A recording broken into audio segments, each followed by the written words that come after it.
Hi, and welcome to my first real video on this YouTube channel about freelancing as a musician and especially a flute player.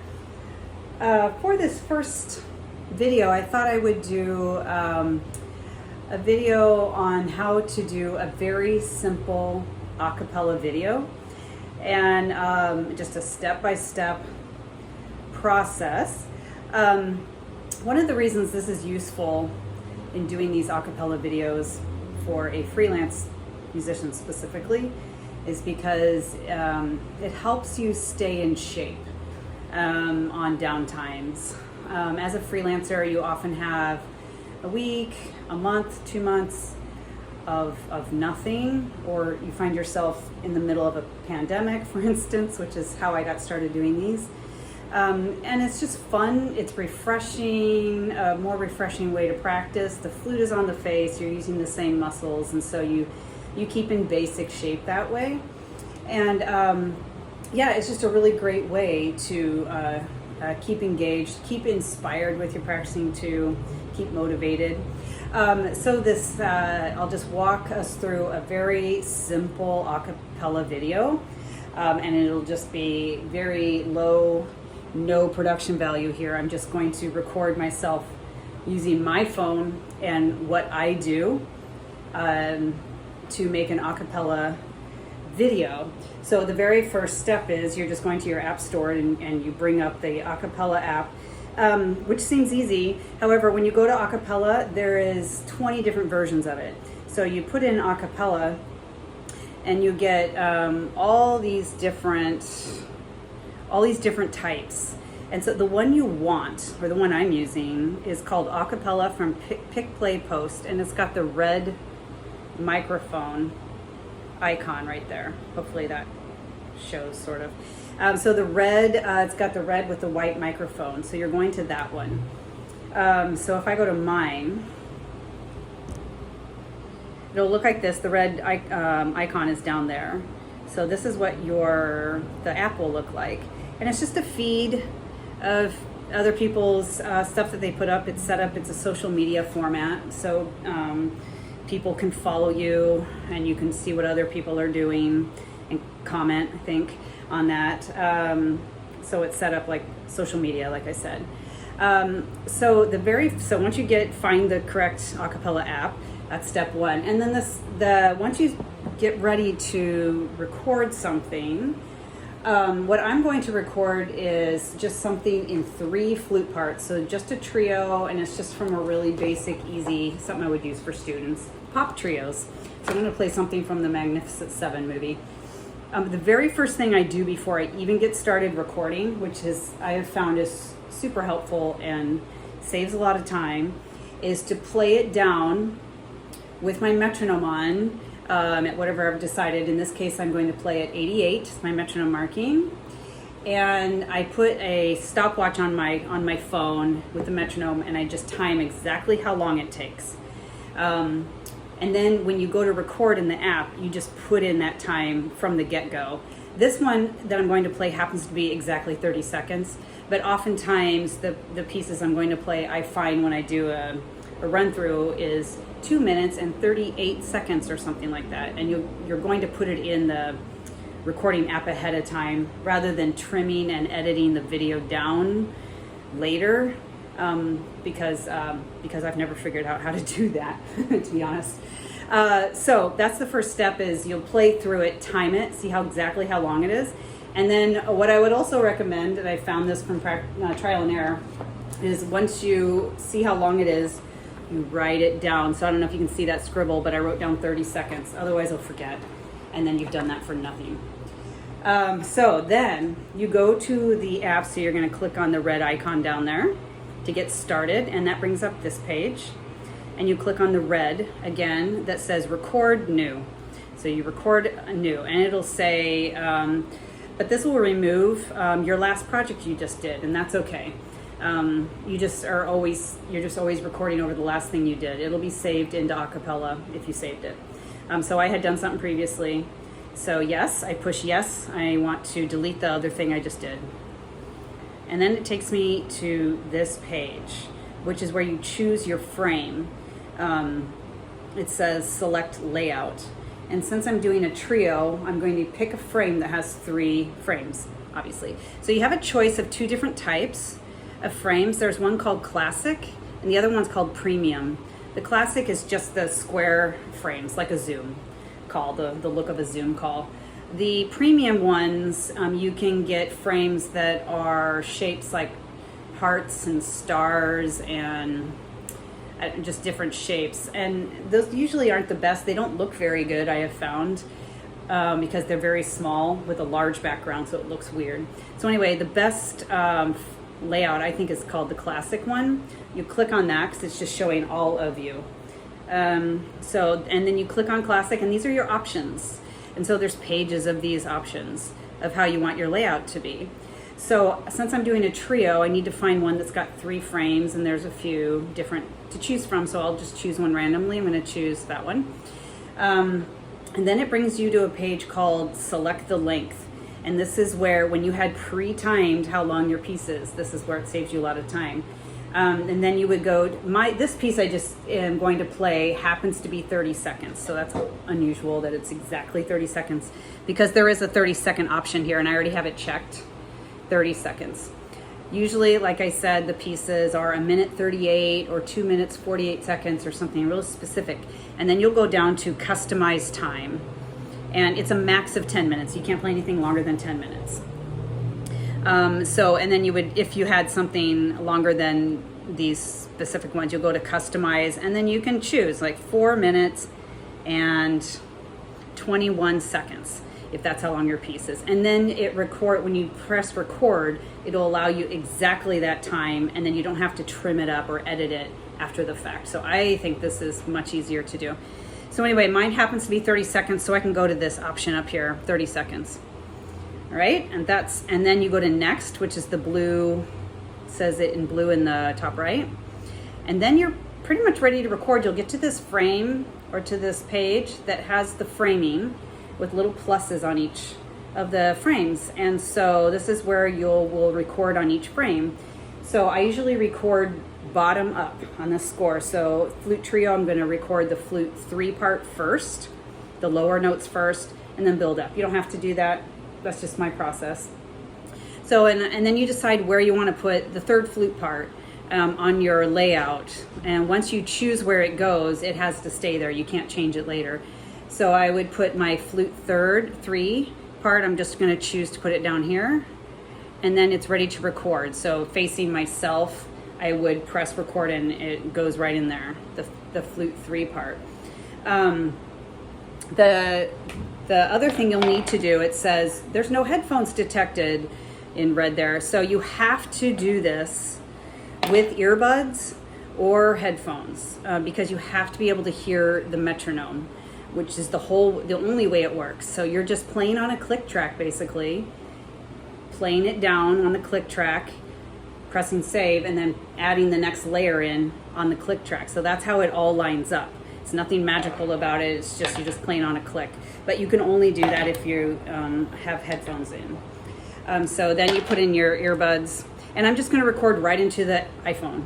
You can do external mics and fancier things, but I think this is just as fine. And it's the easiest way. So you get your earbuds in there, and then the next thing you're going to do before you actually start recording is you go down to where there's the little metronome icon. It's an old-fashioned TikTok-y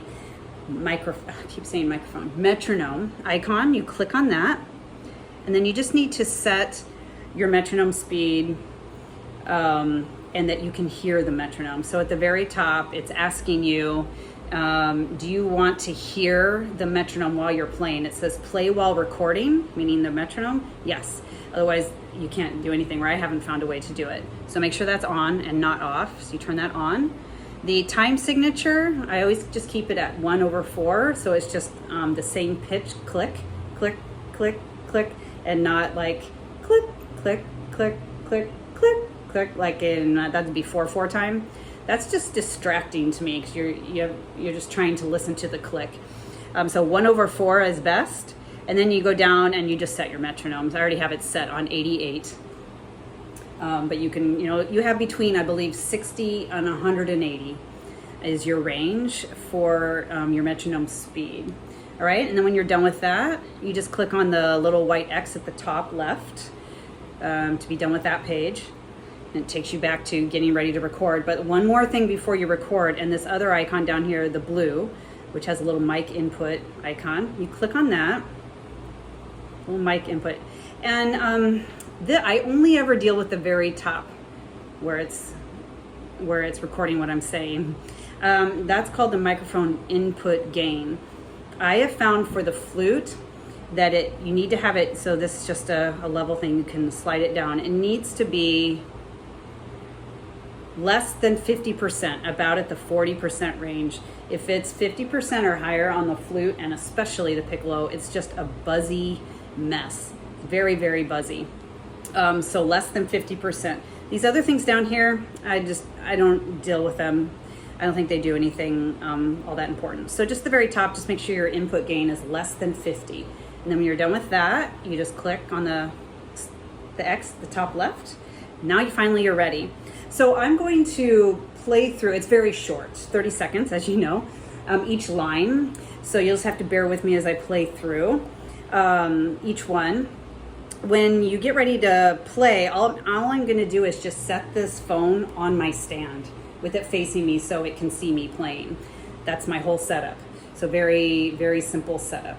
And I will play through. When I'm ready to play, I'll hit the record button and it'll give a countdown and it'll show the number 4, 3, 2, 1 at the speed that you have the metronome set. And then you can start. And you'll hear you won't, but I will hear in my earbuds, I will hear the click of the metronome, and I have to rely on that.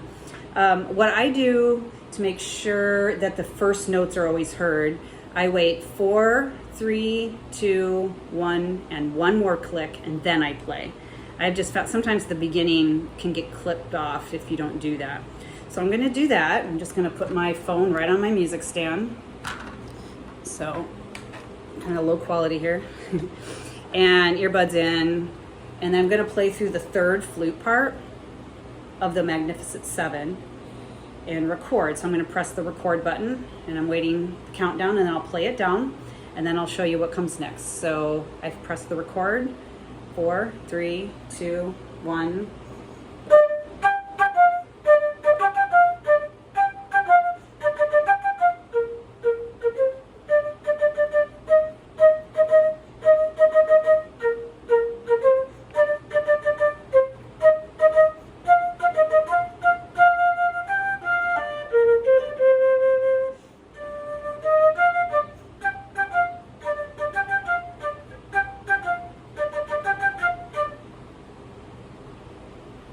Right? And always wait just a little bit at the end so that you're not just putting your flute down and staring at your phone because it'll record that.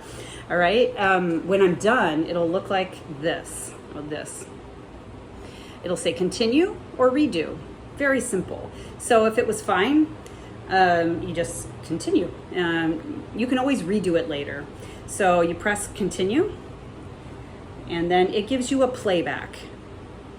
So it's just playing for me what I just did. And I always just press the green arrow. Like I never listen all the way through to the end. Because if you played the right notes at the right time, it's fine. That's right. And you press the green arrow and then it's ready for the next frame. And then I'm now going to do the same thing for flute 2 part and the same thing for flute 1 part. So here's where you just have to bear with me while I play these 30-second parts. So now I'm going to click on where I want my second flute part. It could be wherever I want, but I'm going to put it here. And then once I get my phone put on my stand the right way, I'm just going to press the record button. It does a countdown, and then I just play to the click track. So simple. All right, so here we go. I'm going to play the second flute part. Press the record. 4, 3, 2.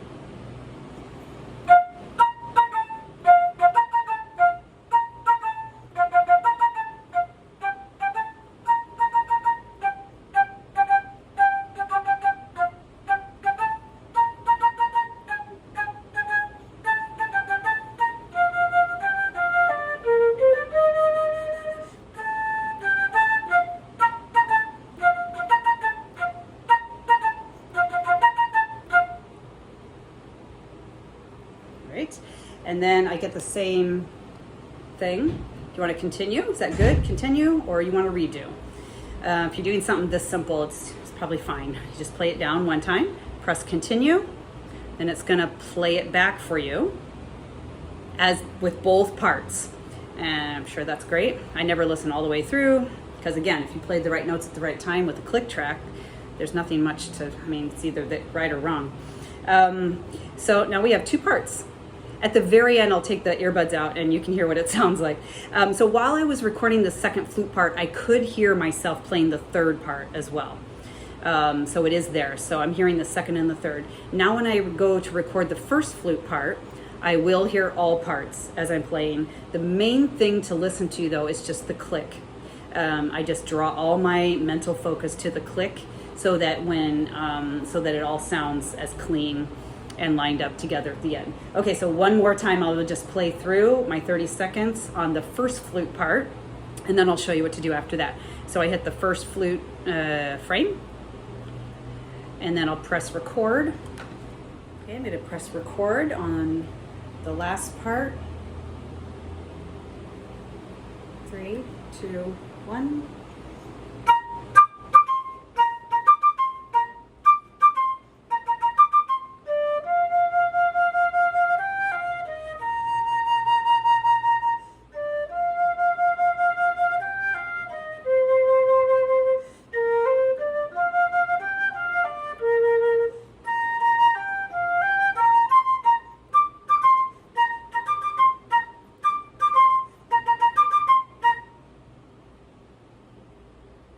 Okay, and then I'm going to press continue because it was fine. And then it does the whole playback. And you can see I don't have myself framed very well, but I should have. I should have my face over. You can listen all the way, or you can just say, that's great, and you press the green arrow. All right, and then it's going to load all that, rendering. And then once it gets loaded here, now we can start to adjust some volumes and things. So now what you do is on the bottom, the little sound icon is the second one over. You can click on that and then it'll play the whole thing again with some options at the bottom. So let me unplug my earbuds so you can hear this. Turn it up. Do that one more time. So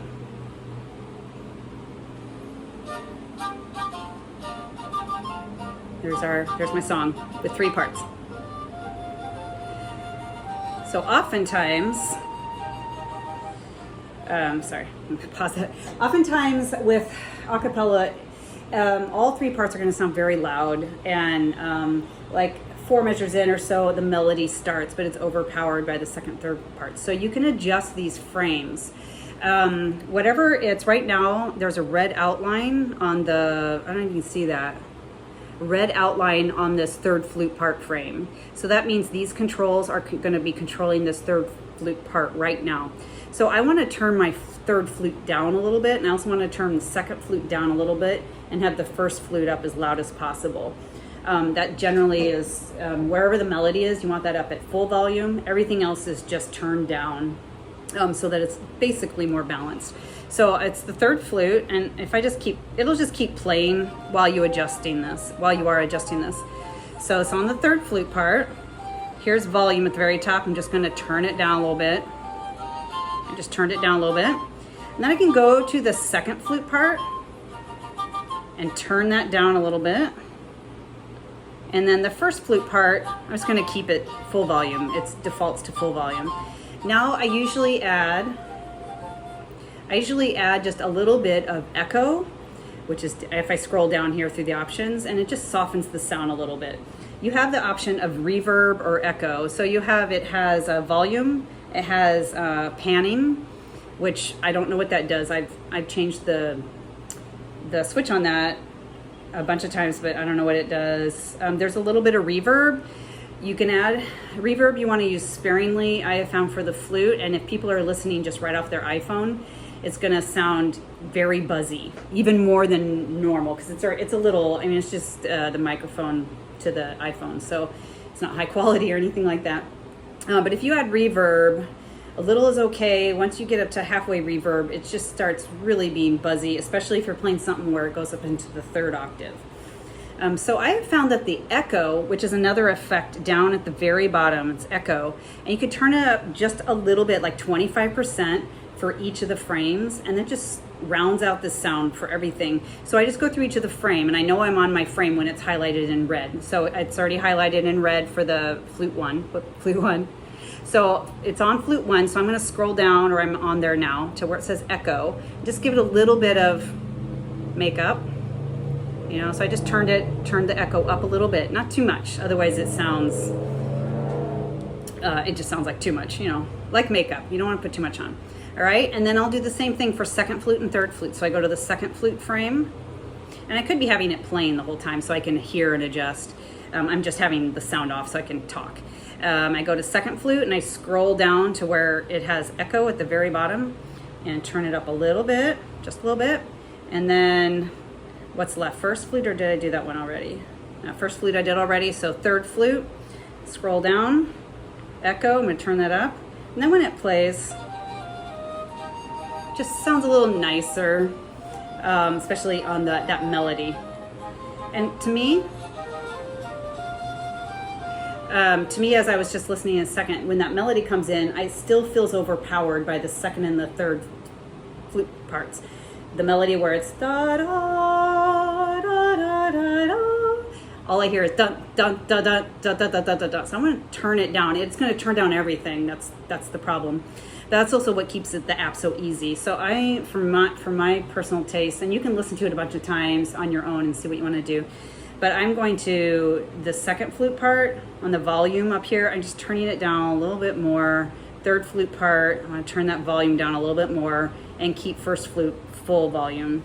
So when you've done the volumes and add a little bit of echo or the reverb if you want, when you've done that for all the different frames, then you will hit the green arrow at the top and it'll save it as you've done it.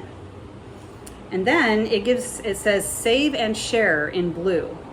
And you're getting to your final steps here. So you're going to press save and share.